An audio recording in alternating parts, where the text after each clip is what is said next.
Gallagher? Hey, wait a minute. Do I know you? Sure. I'm the guy who tossed a rock through that window once. And you're the guy who chased me. If I chased you, I'd bet I caught you. Come to think of it, I believe you did.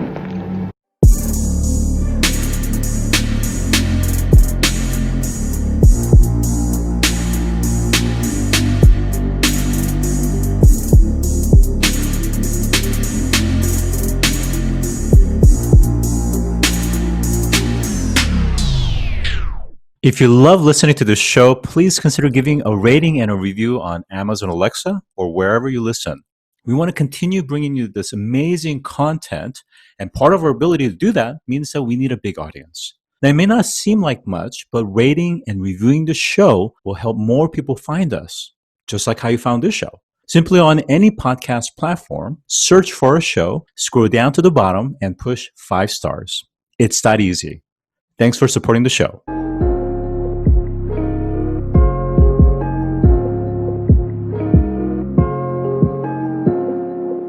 Today I'm joined by Samir Manjure, who is the co-founder and CEO of KenSci, which is a healthcare AI platform. Pleasure to be here. So Samir, you've been in product development and program management for some 17 years. Can you tell us about kind of your past experience and how that has led you to what you're currently doing in terms of healthcare, specific with your startup KenSci? Yeah, absolutely, Scott. Now that you mentioned the number of years, I suddenly feel older. But, I started my journey after my computer science master's at Purdue. I started at Microsoft and as part of kernel development actually in Windows back in those days. And, it's basically, I was a geek and I'm proud to be a geek. Kernel developers are just working at the lowest common denominator of the foundational engineering pieces and learned a lot about engineering. From there, I moved into a very small group at that time called B Central back in the days when a not so well-known person called Satya Nadella led that group. And I joined Satya's team in early 2001.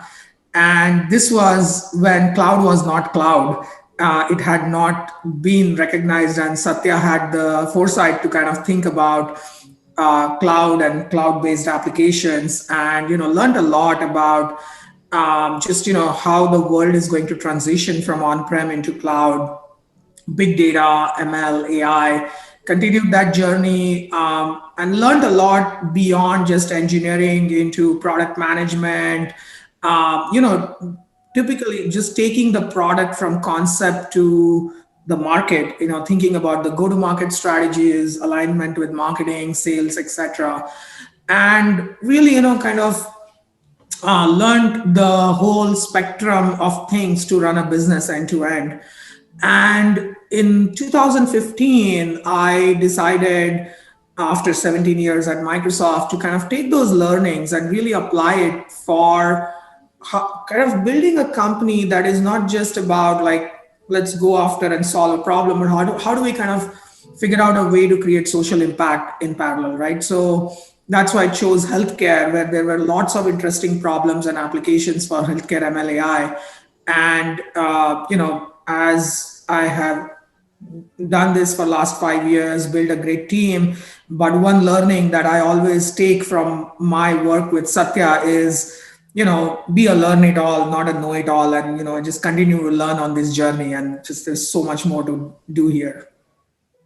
Great. Samir, thank you for that overview. I think one of the narratives that's kind of starting to kind of emerge is this notion of, before we can actually start to lead, we have to spend the time in the trenches. And, when you talk about working in kernel and work on the details and the codes, and then eventually to product and program management aspect is, it's the ability to actually laser focus into the details. And it's the details that in some become components, modules, platform systems, and eventually a business model. So I think that's a really great point in terms of, I think sometimes people tend to think, if you think high level, that's sufficient. But if you can't support it, you don't have the details, you can't really execute. So that's the difference between vision versus execution. So speaking of KenSci, tell us about KenSci and how are you guys applying machine learning to healthcare? Yeah. By the way, I cannot agree more with you. If you look at all the great leaders of the tech companies, Satya, Mark Zuckerberg, Jeff Bezos, I mean, these guys are engaged at the lowest level. They can go down, top down, and understand what is happening and have the pulse of the organization.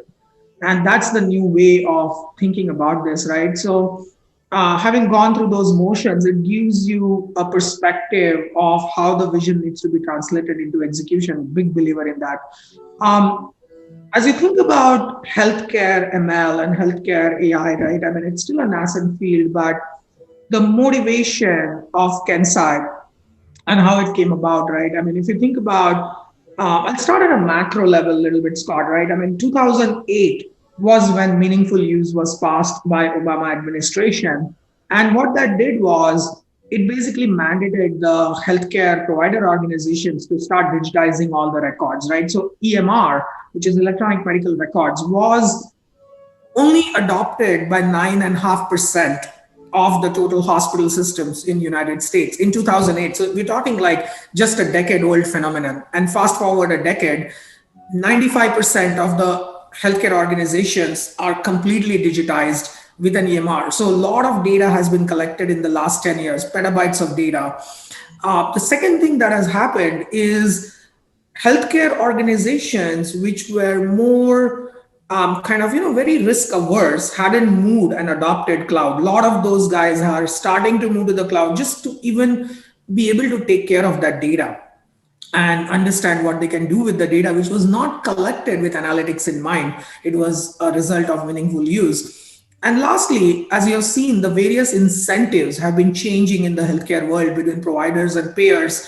And that journey has started and is going to continue. So it's almost like a perfect trifecta that is hitting healthcare vertical, a large vertical, which has been not so advanced as other verticals, and that has given rise to a huge market, which is the backbone of which is data and AI. And lots of data is available, but not enough insights are available to make an impact on the care, cost, or operational paradigms and fundamentally change the way the service is delivered to a patient at the end of the day. And so we are just in the beginning phase of that, literally the first innings of that. And our goal as KenSci is to be that system of insights, a healthcare AI platform for digital health. How do we take the various sets of siloed data elements that are on-prem, bring them in, and really create a system of insights that you can then plug back into various systems of engagement for care, cost, or ops related scenarios? Yeah, it's a great way you've kind of explained the contextual emergence that led to that trifecta. And I think there were many startups that were kind of shortly after the 2008 and have been struggling because they haven't quite reached that climax that you're talking about, which is really now. But with that said, I think there are also a lot of AI startups that are focusing in healthcare, but they tend to be very narrowly focused, such as, for example, CAT scans, MRIs, also more computer vision classifiers, for instance, or NLP applications, and certainly, looking through the electronic medical records, but less around kind of generalization, but more specific to a very small slice. Can you talk about some of the big use cases of what KenSci is working on?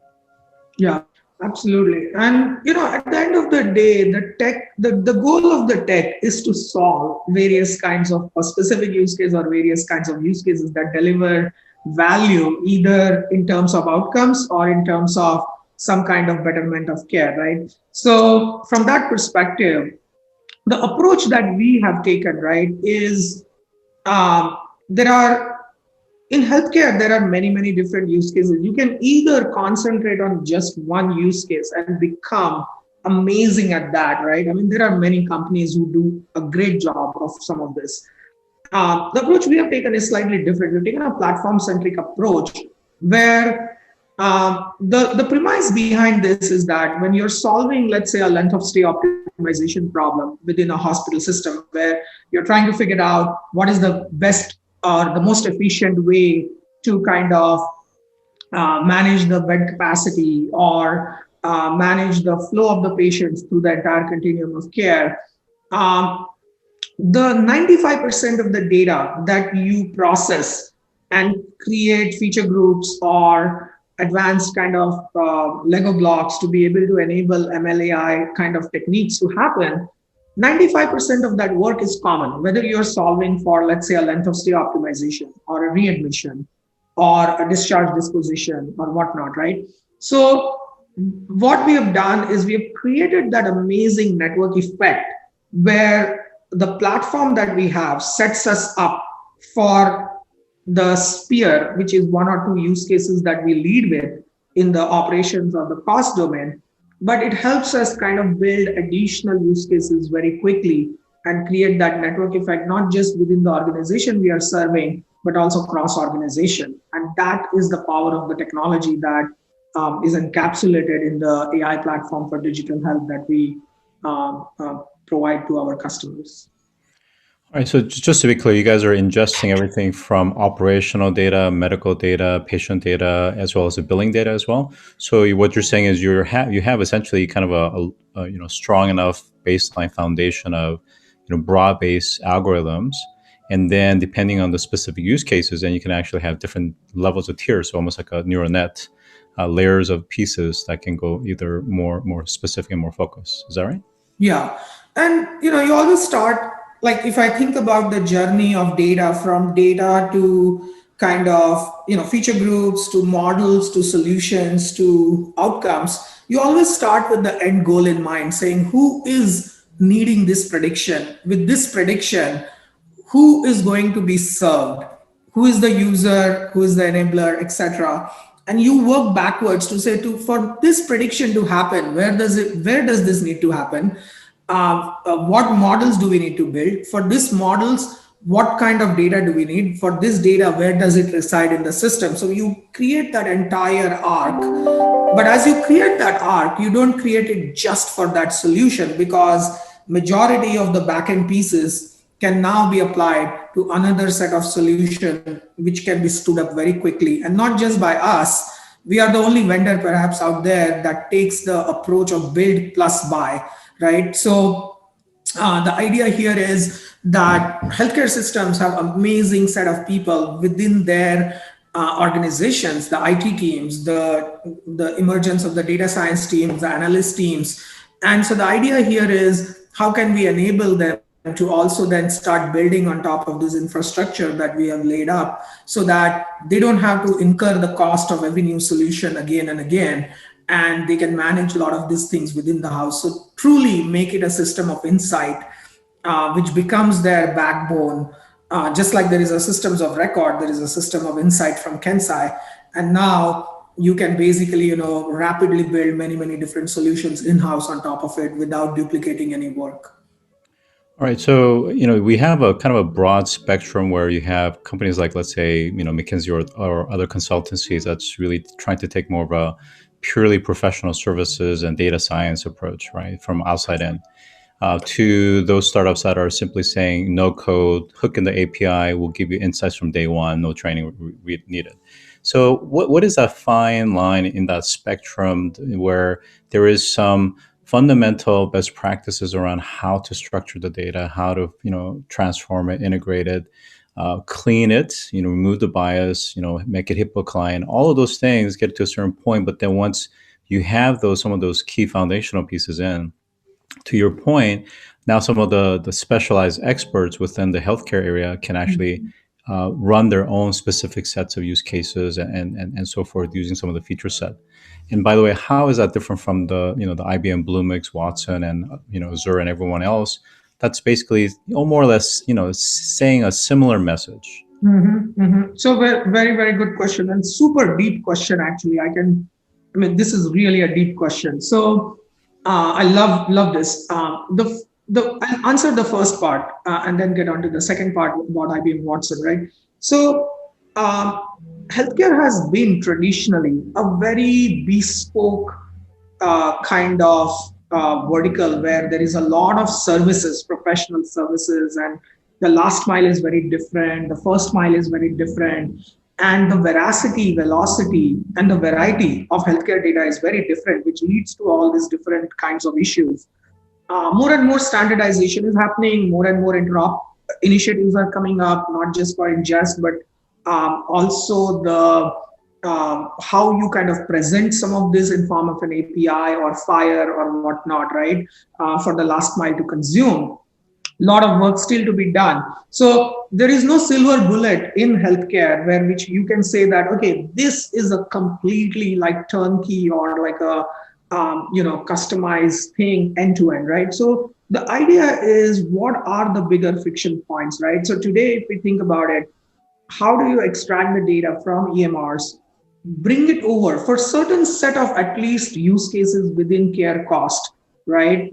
Scenarios that you can decorate the data, provide feature vectors or feature groups on top of it, and some ways of running models out of the box, as well as something that organizations can run on top of it. That lowest common denominator can definitely be automated, right? And that has been our focus to say, how do we get you started instead of being on a PowerPoint that we have descriptive BI and we want to become an AI or ML focused organization, but we don't know where to start. We want to give you that 0 to 90 very quickly and get you started on that journey with showing you how we can do it for you. But the idea is not just that we do it for you. How can then you take those Lego blocks and do it yourselves over time or do it with us on certain aspects, right? And so gradually, how do we do that transformation without focus on too much of professional services? I mean, our goal is not to throw 100 bodies at the problem and then go and solve it. Use machines for doing machine learning, basically, right? And this journey has been hard. I mean, we have been humbled in the journey where we learned the intricacies of this vertical. Sometimes, technocrats coming from outside healthcare think, oh, I'm going to do this and then the world is going to follow. It doesn't happen like that. You've got to get into the trenches and really understand the issues that happen at each organizational level. And, we have really fine-tuned a lot of those approaches around what is possible with software and really systematically spread out the last mile in a way that, you can work with various different organizations where they can customize it still for their needs for last mile. But that 0 to 90 is what we want to kind of get you going with. So which involves a lot of platform components, again, that are very hard for them to build internally, right? And that leads me to your second question, which is, how do we differentiate ourselves, right, in this space, and not just IBM Watson, but just a hype around AI? And, it might be very glamorous to say, okay, AI is going to solve all your problems. I mean, and we have stayed away from that actually hype, and we actually dumb it down to the extent that, I use the term called blue collar AI. We are not here to solve for curing of cancer or some really mega grand vision that others are painting. We are actually saying we are not that. We are actually very down to earth. We are going to solve very simple problems for you that are going to give you very quick ROI. Like I'm going to tell you with our software what is going to be the surge in your emergency department, or who is going to get discharged when, and what could be the problems in that discharge, so that you can, cater to the top 5% of the patients who are in your acute setting, who need help for those discharge. And the mitigations could be as simple as staffing up more social workers on a Saturday or a Sunday. It's as simple as that, right? So it's not a hyped up engine. We are saying we will come in and we will actually deliver results for you in a meaningful way, using simple ML and AI techniques, not some, and we will hide the ML and AI behind the scenes. So the person, a nurse or a caregiver who's actually dealing with the patients, doesn't have to worry about it. they have to be able to ingest the insights without knowing what is going on in the background. It's like we use air conditioner, we use a light, but there is a whole infrastructure of electricity behind the scenes. We want to be that electricity without worrying about the user who is kind of using the things. They shouldn't know what is happening in the background in terms of how it is done. We still want to open up the box and tell you how these insights have been reached so we get the trust. You can actually drill down and kind of interrogate the prediction to say, why are you saying this person is high risk? And here are the 5 factors, of which 3 are modifiable, 2 are not modifiable, etc. So all of these learnings have been encapsulated and staying down to earth, solving very simple real life problems versus some mega moonshot things. We are more on this side than on that side. So this is actually a very interesting conversation on many fronts. So I think going back to some of the points that you made is that, maybe let's say 5-7 years ago, there were some experiments done with some of the bigger tech shops where it was kind of like essentially a closed black box, and especially when it was applied to health, what the response was actually quite negative. And the reason for that is, and we really have to understand the contextual aspects, in the sense, when we talk about healthcare, there's so many diseases, the pathways, the therapies, the disease-specific treatments. I mean, it's mind-boggling, right? So to try to kind of black box it into some system and hope that some beautiful recommendations come out, I think it's just unrealistic. I think, one of the things that you're talking about, and I think that's right on, is a lot of these specialization and these experts prefer to have that remaining 10% control to be able to actually go really deep, because they understand the domain and some of the context that maybe the data scientists may not understand. So I think that's a really important point of this notion of not taking away full control, but giving them the control, but then doing the hard work so that they don't have to take care of the infrastructure and some of those data preparation.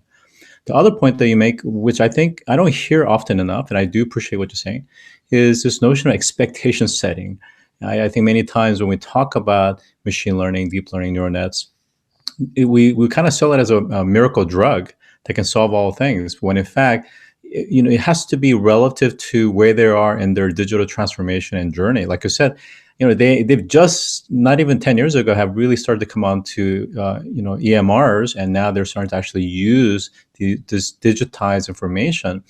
So you have to make sure that it's incremental, because even if the engine was able to support complexities, if the people that are using it and applying the different sets of feature sets and conditions and classifiers and so forth, if they're not sophisticated enough, they're not going to be able to extract or extrapolate or be able to have meaningful insights from it. So I love the gradual and the proper expectation setting.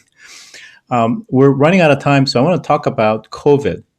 So COVID has created a very interesting and a challenging time for healthcare providers. And I mean, I think without being said, the emergency rooms certainly are just overrun, understaffed. People are fatigued. There's more demand for services than hospitals can supply. What are some practical things that KenSci is helping to solve and address some of these issues arising from COVID-19? Now, COVID has been it's been a big shock to the system, and everybody in the world, not just in US, has realized that they are not equipped to handle this kind of pandemic. And when you break that down at the next level in terms of data infrastructure, analytics infrastructure, people have understood that they have no way to even understand how the hospital capacity is being managed in real time, or the supplies or ventilators and whatnot, right? And all those issues were known, but they have been brought to the forefront with the pandemic, right? And we got a pass for the first time. We will not get this pass again, right? One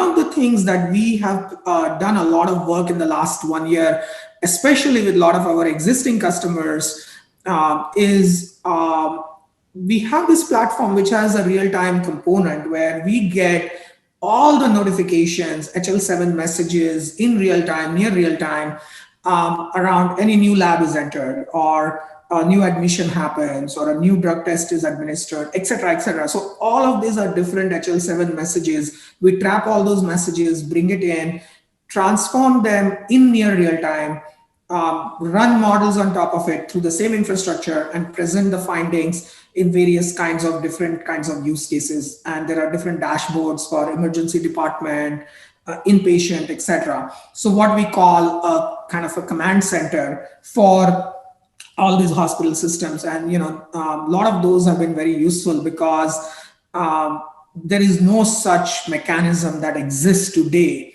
not just in US but even outside, right? So our customers have really liked that, and they have adopted it, and they are also building more and more interesting things on top of it themselves, because again, the data pipeline and everything is connected. Then they can start building various kinds of use cases themselves. So that entire system has been working really well. We are still working very closely with all our customers, integrating their requests for newer and newer things as they are learning more about how to tackle the things. And our job is to really be the support to the frontline workers or who are doing amazing job, really caring for the patient. So if we can lighten their burden, give them insights in near real time, then that would be life well lived for us. And I think what's interesting is that many of these hospitals are really regional players, in the sense they have almost like a franchise model.